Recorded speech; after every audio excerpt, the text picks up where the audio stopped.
Assalamualaikum warahmatullahi wabarakatuh. Perkenalkan, nama saya Maria Novianti dengan NIM 2011 05020013. Di sini saya akan mereview tugas dari Bapak Abdul Wadud Nafis.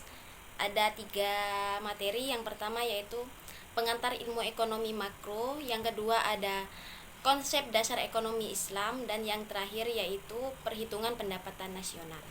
Di sini saya akan membahas terlebih dahulu tentang pengantar ilmu ekonomi makro, yaitu pengertian dari ekonomi berasal dari 2 bahasa Yunani, yaitu oikos yang artinya rumah dan nomos yang artinya aturan, tatanan, peraturan, serta hukum. Jika digabungkan, artinya yaitu pengolahan atau manajemen rumah, sistem pengolahan seperti halnya sistem administrasi. Dan jika diartikan ekonomi adalah bagaimana cara kita mengatur pembelajaran rumah tangga.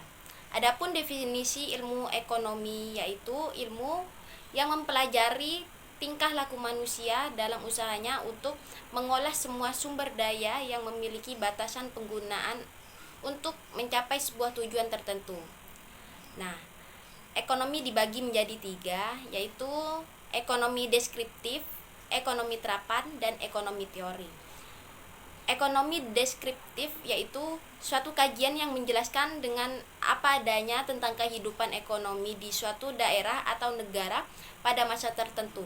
Misalnya ekonomi Indonesia pada era Orde Baru, yang pada masa itu Indonesia menggunakan ekonomi kapitalis yang bersifat terbuka. Yang kedua ada ekonomi terapan, yaitu satu cabang ilmu ekonomi yang membahas secara khusus tentang penerapan teori ekonomi dalam suatu rumah tangga produksi. Misalnya ekonomi perusahaan, perbankan, serta moneter. Dan yang terakhir yaitu ekonomi teori, yaitu suatu ilmu yang membahas tentang gejala-gejala yang timbul karena perbuatan manusia dalam usahanya meningkatkan kesejahteraan masyarakat. Selanjutnya ada pula teori ekonomi yaitu mikro dan makro. Mikro yaitu ilmu yang mempelajari tentang perilaku konsumen dan perusahaan serta penentuan harga pasar dan kuantitas faktor input barang dan jasa yang diperjualbelikan. Sedangkan makro yaitu pelajaran tentang ekonomi secara keseluruhan. Ekonomi makro menjelaskan perubahan ekonomi yang mempengaruhi banyak masyarakat, perusahaan, serta pasar. Adapun konsep dasar ekonomi makro yaitu pendapatan dan pengeluaran, pengangguran, uang dan fungsinya, inflasi dan deviasi, permintaan agregat serta penawaran agregat, ekspor dan impor, serta keseimbangan IS atau pasar dan barang, dan LM atau pasar uang. Yang terakhir yaitu perbedaan dari makro dan mikro. Jika makro ketenaga kerjaan satu perusahaan, konsumsi individu, jumlah produksi suatu perusahaan, harga setiap barang atau jasa. Sedangkan makro ketenaga kerjaan secara keseluruhan, konsumsi negara, jumlah produksi nasional, harga barang atau jasa secara keseluruhan. Dan dapat disimpulkan, ekonomi makro adalah ilmu yang dapat kita pelajari agar memahami tentang perekonomian negara secara keseluruhan, sehingga kita dapat memahami pemahaman-pemahaman yang jelas tentang ekonomi makro. Materi yang kedua yaitu konsep dasar ekonomi Islam. Sebelumnya kita akan membahas definisi ilmu ekonomi. Ilmu ekonomi adalah sebuah cabang ilmu yang membahas dan mempelajari tentang perilaku manusia dalam memenuhi kebutuhannya dan untuk memuaskannya. Sedangkan definisi ekonomi Islam yaitu sebuah cabang ilmu yang membahas dan mempelajari tentang perilaku manusia dalam memenuhi kebutuhannya serta memuaskannya untuk mencapai falah berdasarkan pada prinsip-prinsip dan nilai-nilai Al-Quran, Sunnah, Ijma, serta Qiyas. Adapun perbedaan dari ekonomi Islam kapitalis dan sosialis. Yang pertama, Islam bersumber dari Al-Quran, Al-Sunnah, dan ijtihad ulama. Kapitalis bersumber dari pemikiran dan pengalaman manusia. Sedangkan sosialis bersumber dari pemikiran dan pengalaman manusia juga. Yaitu yang kedua, Islam kompetisi dikontrol oleh syariat Islam. Kapitalis kompetisi usaha bebas dan melahirkan monopoli. Sedangkan sosialis tidak terjadi mekanisme pasar dan tidak ada persaingan. Yang ketiga, Islam berpengakuan kepemilikan individu dan umum secara nisbi. Kapitalis berpengakuan kepemilikan individu secara bebas. Sedangkan sosialis tidak mengakui kepemilikan individu, semua alat produksi milik umum. Yang keempat, Islam kesejahteraan bersifat jasmani, rohani, dan akal. Kapitalis bersifat jasmani belaka, sedangkan sosialis kesejahteraan bersifat jasmani belaka. Yang kelima yaitu Islam mekanisme pasar bekerja menurut maslahahnya. Kapitalis mekanisme pasar dibiarkan berjalan sendiri, sedangkan sosialis perekonomian dijalankan lewat perencanaan pusat oleh pemerintah. Adapun sumber hukum dari ekonomi Islam yaitu ada 4. Yang pertama Al-Quran, yang kedua As-Sunnah, yang ketiga Al-Qiyas, dan yang terakhir yaitu Ijma. Ada pula dasar-dasar ekonomi Islam yaitu dengan tauhid, artinya keesaan Allah. Ada pula dengan as-siddiq dan amanah, artinya kejujuran dan tanggung jawab, yaitu mengakui hak milik individu dan umum. Yang ketiga ada al-adalah atau keadilan. Yang keempat ada al-tawarrun atau keseimbangan, dan yang terakhir ada al-ta'awun atau tolong menolong. Prinsip-prinsip ekonomi Islam bebas dari maghrib, yang artinya maghrib yaitu maisir, gharar, dan riba. Adapun karakteristik dari ekonomi Islam, yang pertama, ekonomi Islam terikat dengan akidah syariat dan akhlak. Yang kedua, harta kepunyaan Allah dan manusia sebagai khalifah. Yang ketiga, larangan maisir, gharar, dan riba. Yang keempat, keadilan dan keseimbangan dalam melindungi kepentingan individu dan masyarakat. Yang kelima, keseimbangan antara keruhanian dan kebendaan. Yang keenam, bimbingan konsumsi. Yang ketujuh, petunjuk investasi, dan yang terakhir yaitu zakat. Materi yang kedua yaitu konsep dasar ekonomi Islam. Sebelumnya kita akan membahas definisi ilmu ekonomi. Ilmu ekonomi adalah sebuah cabang ilmu yang membahas dan mempelajari tentang perilaku manusia dalam memenuhi kebutuhannya dan untuk memuaskannya. Sedangkan definisi ekonomi Islam yaitu sebuah cabang ilmu yang membahas dan mempelajari tentang perilaku manusia dalam memenuhi kebutuhannya serta memuaskannya untuk mencapai falah berdasarkan pada prinsip-prinsip dan nilai-nilai Al-Quran, Sunnah, Ijma, serta Qiyas. Adapun perbedaan dari ekonomi Islam kapitalis dan sosialis. Yang pertama, Islam bersumber dari Al-Quran, Al-Sunnah, dan ijtihad ulama. Kapitalis bersumber dari pemikiran dan pengalaman manusia, sedangkan sosialis bersumber dari pemikiran dan pengalaman manusia juga. Yaitu yang kedua, Islam kompetisi dikontrol oleh syariat Islam. Kapitalis kompetisi, usaha bebas, dan melahirkan monopoli. Sedangkan sosialis tidak terjadi mekanisme pasar dan tidak ada persaingan. Yang ketiga, Islam berpengakuan kepemilikan individu dan umum secara nisbi. Kapitalis berpengakuan kepemilikan individu secara bebas. Sedangkan sosialis tidak mengakui kepemilikan individu, semua alat produksi milik umum. Yang keempat, Islam kesejahteraan bersifat jasmani, rohani, dan akal. Kapitalis bersifat jasmani belaka, sedangkan sosialis kesejahteraan bersifat jasmani belaka. Yang kelima yaitu Islam mekanisme pasar bekerja menurut maslahahnya. Kapitalis mekanisme pasar dibiarkan berjalan sendiri, sedangkan sosialis perekonomian dijalankan lewat perencanaan pusat oleh pemerintah. Adapun sumber hukum dari ekonomi Islam yaitu ada 4. Yang pertama Al-Quran, yang kedua As-Sunnah, yang ketiga Al-Qiyas, dan yang terakhir yaitu Ijma.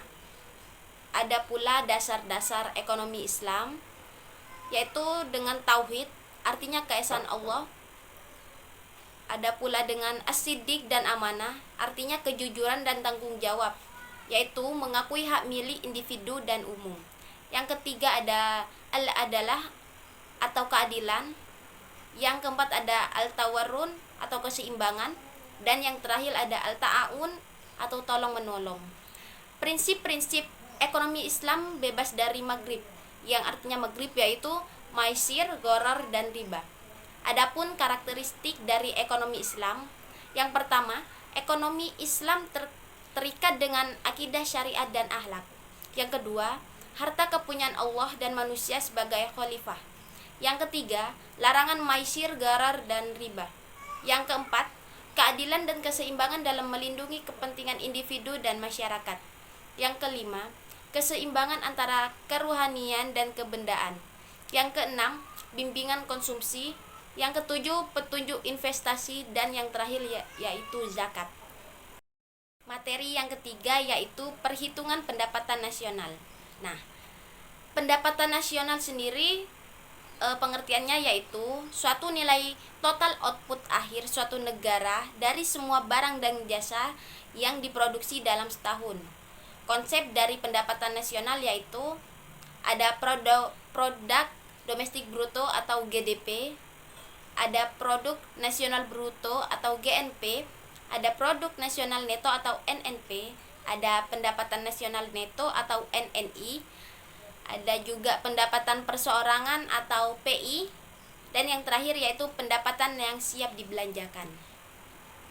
Yang pertama yaitu produk domestik bruto, yaitu suatu jumlah produk baik barang maupun jasa yang dihasilkan oleh unit-unit produksi di dalam batas wilayah suatu negara selama setahun. Rumusnya yaitu GDP sama dengan pendapatan masyarakat dalam negeri ditambah pendapatan luar negeri. Yang kedua ada produk nasional bruto atau GNP, yaitu suatu nilai produk baik barang maupun jasa yang dihasilkan oleh penduduk-penduduk di suatu negara selama setahun, termasuk yang dihasilkan oleh warga negara yang ada di luar negeri. Rumusnya yaitu GNP sama dengan pendapatan WNI dalam negeri ditambah pendapatan WNI luar negeri dikurangi pendapatan asing dalam negeri. Yang ketiga yaitu ada produk nasional neto atau NNP, yaitu suatu produk nasional kotor dikurangi dengan penyusutan barang modal. Rumusnya yaitu NNP sama dengan GNP dikurangi penyusutan barang modal. Selanjutnya ada pendapatan nasional neto atau NNI, yaitu suatu pendapatan yang dihitung menurut jumlah balas jasa yang diterima oleh masyarakat sebagai pemilik faktor produksi. Rumusnya yaitu NNI sama dengan NNP dikurangi pajak tidak langsung. Nah, pajak tidak langsung di sini yaitu pajak yang bebannya dialihkan kepada pihak lain seperti pajak hadiah, pajak penjualan, dan lain-lain. Selanjutnya juga ada pendapatan perseorangan atau PI, yaitu suatu jumlah pendapatan yang diterima oleh setiap orang dalam masyarakat, termasuk pendapatan yang diperoleh tanpa melakukan kegiatan apapun. Rumusnya, PPI sama dengan NNI dikurangi pajak perusahaan, dikurangi iuran, dikurangi laba ditahan, ditambah transfer payment. Nah, transfer payment di sini yaitu suatu penerimaan yang bukan merupakan balas jasa produksi, melainkan diambilkan sebagian dari pendapatan nasional tahun lalu. Dan yang terakhir yaitu pendapatan yang siap dibelanjakan, yang memiliki nama lain disposable income. Pendapatan ini adalah pendapatan yang siap untuk dimanfaatkan guna membeli barang dan jasa konsumsi, dan selebihnya menjadi tabungan yang disalurkan menjadi investasi. Rumusnya yaitu DI sama dengan PI dikurangi pajak langsung. Pajak langsung sendiri yaitu pajak yang bebannya tidak dapat dialihkan kepada pihak lain.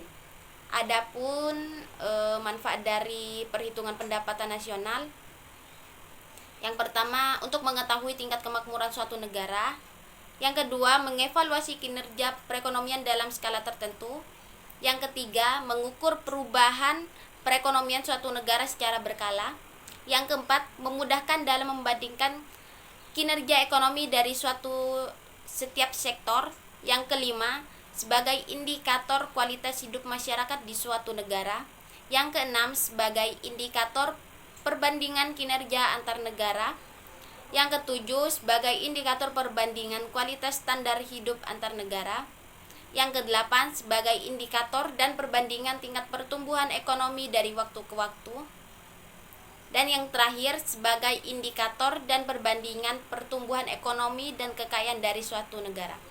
Ada juga macam-macam dari metode perhitungan pendapatan nasional, ada 3, yaitu metode pendekatan nilai produksi, metode pendekatan nilai pendapatan, dan metode pendekatan pengeluaran.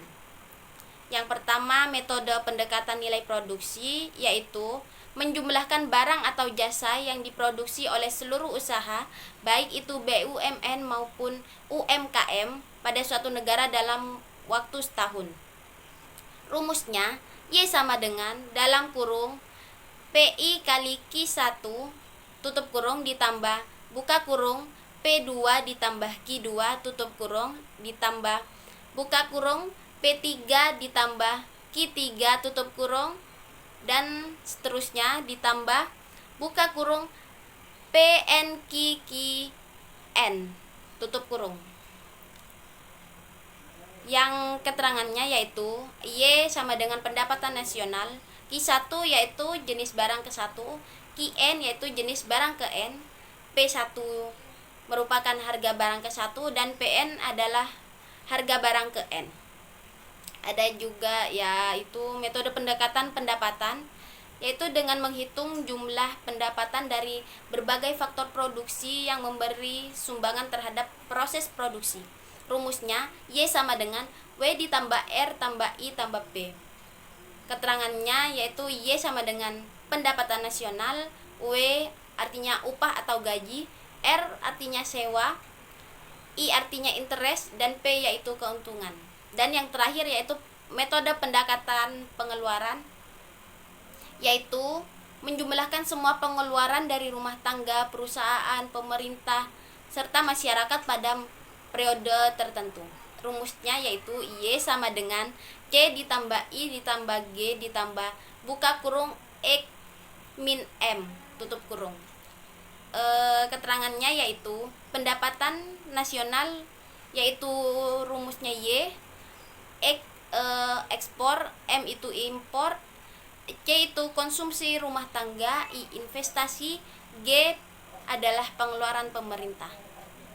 Ada juga pendapatan nasional dalam perspektif ekonomi Islam, yaitu pendapatan nasional harus dapat mengukur penyebaran pendapatan individu rumah tangga. Pendapatan nasional juga harus dapat mengukur produksi di sektor pedesaan. Pendapatan nasional harus dapat mengukur kesejahteraan ekonomi Islam, dan perhitungan pendapatan nasional sebagai ukuran dari kesejahteraan sosial Islam melalui pendugaan nilai santunan antar saudara dan sedekah. Ada juga sumber-sumber dari pendapatan nasional dalam ekonomi Islam, yaitu dari ghanimah, sedekah, infak, zakat, usr, jizyah, kharaj, pajak tambang dan harta karun serta wakaf. Sekian dari presentasi saya hari ini, kurang lebihnya mohon maaf.